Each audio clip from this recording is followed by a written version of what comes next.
Hello, this is Gav from IGN, and this week the PlayStation turned 20 years old. So we've been celebrating our favourite PlayStation 1 memories. Yesterday we had Alex with Metal Gear Solid 1, and today we have Luke Kamali with... Crash Bandicoot. What? I know! Now, when I said this on the IGN UK podcast, I got a bit of grief, which I think... No, it's ridiculous! So this is, as far as I'm concerned, a brilliant, brilliant game. I think, yeah, it's a good game, but it's not the game for me that defines PlayStation. Right, or my PlayStation experience. Well, I mean, back when it launched, I think Sony kind of, it became a mascot for them, and I think they wanted their Sonic or their Mario. Yeah. Which, a lot of people don't necessarily agree it was, but, I think it kind of did become that. So I ended up playing Mario was one of the first games I had on Game Boy. Yeah. And so that was 2D platforming. You know what? Loved it. That was great. So this, as a 3D platformer, completely blew my tiny little mind when I got it. And so that kind of was where I think the love affair started. There was something about him, like how he was just wacky. He wasn't really a person, he was kind of just... and similarly,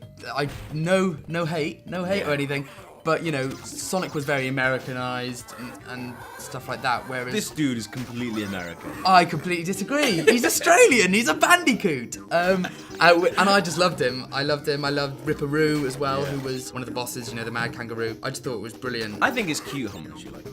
Yeah, I really like it's it. Nice, yeah. I mean, in fairness, I reckon 2 was probably a game that actually meant more to me. Okay. But Crash Bandicoot 1 is where it all started, and I think in terms of classic PlayStation, this was when I kind of realised, oh yeah, this is what it could be about. Okay. There were some levels that just drove me mad, though. Yeah. One level in particular just made me scream time and time again. It's called Boulder Dash. Okay. And whereas usually, you're behind Crash. Right. It's when you're in front of him and you're running towards the screen, and this giant boulder's chasing you. It's very Indiana Jones, and it's just a nightmare because you can't see where you're going, and you're meant to be avoiding it, and it's just not fair in any way.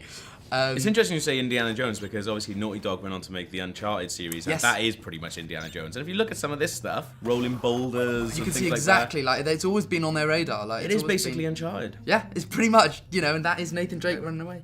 But yeah, I thought it was absolutely brilliant. And similarly, in every level you need to get a purple crystal, but you also have to get if you break all the boxes, you get a clear gem. And so there was just so much to do, and it just began my career as a completionist where I have to do absolutely everything.